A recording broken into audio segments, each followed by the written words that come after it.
I'm back in Florida. This boat dropped my miles per gallon down to 19 from 30. Lots of packages of boat stuff. And there's a boat, she's still floating. Smelled pretty bad. I forgot to turn on my solar fan. But now, this is an exciting package. It is my Windvane.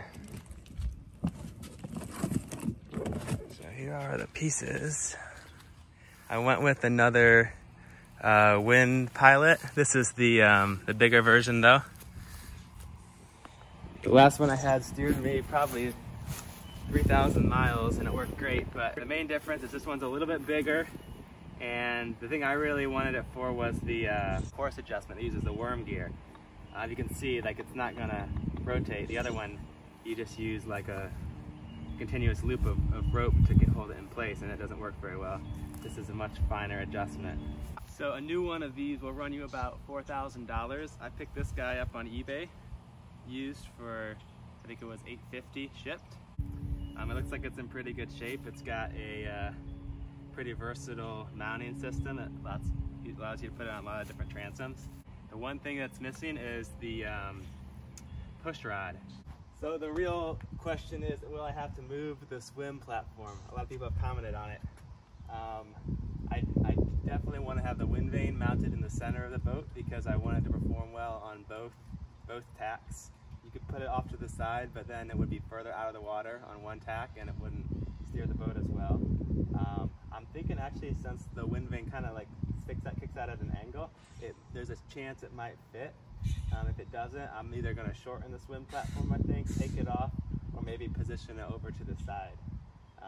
The self-steering is much more important to me than being able to get out of my boat easily. So the first thing, my transom has a positive rake, so I need to angle it so it's kicked out more. Okay, so there's the new angle. If it needs to go further, I can take out this crossbar and go, looks like another few degrees. I don't think this is essential, but it could be nice to have. I just did a dry fit, and the swim ladder will definitely need to be coming off, although I'm thinking the platform is going to be able to stay on. I think I'm going to borrow this little platform. I think that might make it easier.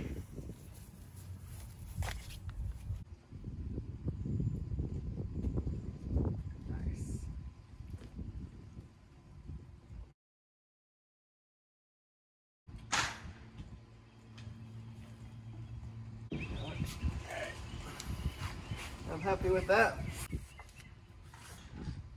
One of the things I like about the design of this Windvane, it makes it easier to install because you can remove the vane, all the heavy stuff, from the mount here, which is one bolt. Voila. I gotta go down into this locker to see if there's anything I'm gonna hit when I drill through the transom here. This is of course my favorite spot on the boat to be.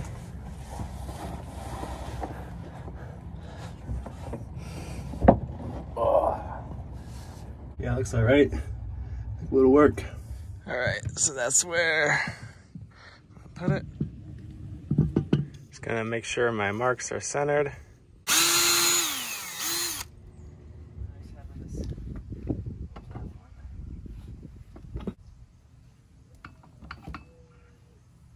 So to fabricate this push rod, I need to put a 90-degree bend right here. So I'm just going to use these vice grips and try to bend it. All right, not too bad. This is metric, and I'm using 1/4-20 rod.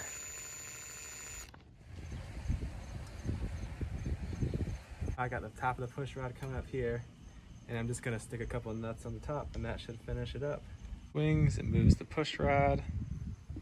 Looks like everything clears. And there's a push rod at the top. Moves the rudder, push rod, and then that turns the pendulum rudder. So I was able to keep the swim platform, but the ladder I had to move because it wouldn't unfold with the Windvane. So I think I'm gonna just mount it right here on the side until I figure out a better thing to do with it. And there is my newly repositioned boarding ladder. The Windvane didn't come with the normal chain and the little hook thing.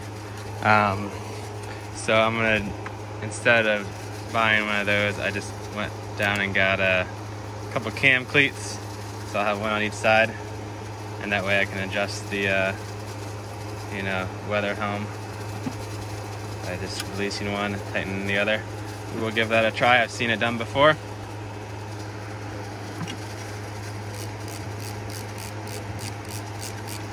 Another nice thing about doing it this way is even if the Windvane isn't connected, I can lash the tiller all the way off to one side for like heaving to or something. Or anywhere in between. Concept of this. The only downside is it takes 2 lines to unhook when you want to just gauge it.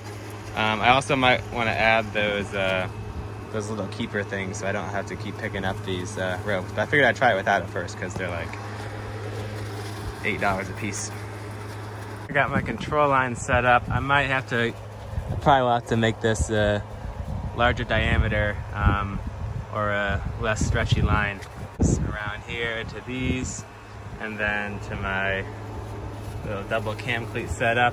And then for the course adjustment lines, I made them really long, and they reach all the way to the into the cockpit. Into the cabin, so I can adjust the course from all the way back here. Let's see, maybe you can see it moving. So that'll be awesome. It's a finishing touch for this. Thing looks like flip down. Okay, now that I have the proper size socket wrench, I rebled the fuel line. Which one was it? It was this guy here. It's kind of hard to reach. So I'm gonna try to start it like this. If not, I will try to bleed the injectors again.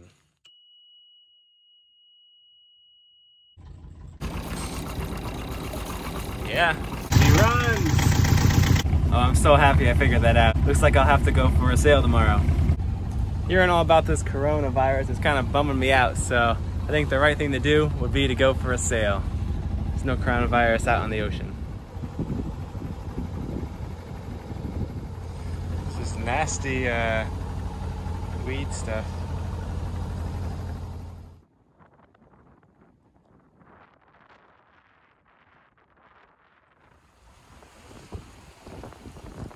All right, this is the first test of the new Windvane. It seems to be doing a good job holding us on course.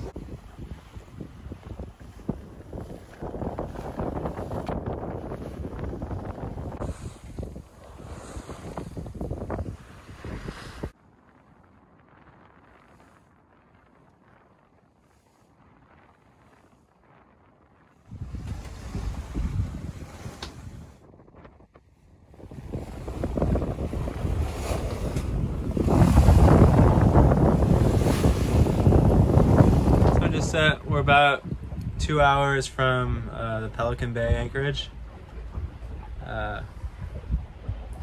Hopefully there's enough room for us. Maneuvering through a lot of boats at night in very shallow water. So we're heading down to 4 feet. Let's see. Well, I totally just ran aground coming into this anchorage, and we're stuck here. That's all right though. At least I'm not going anywhere. That was kind of the goal. I guess I'll just wait till high tide tonight and then move out a little bit. It's gonna happen sooner or later. At least it's nice soft sand, it feels like. All right, so time to strategize. It looks like high tides in 2 hours. In the meantime, I think I'm gonna take a shower, use some of the water in my water tanks as much as I can, maybe lighten the boat a little bit. And then I need to figure out which direction. Probably just go straight back would be the best way to go. Maybe put an anchor out, see if I can pull myself in that direction. Oh, nice and hot. Oh, so good.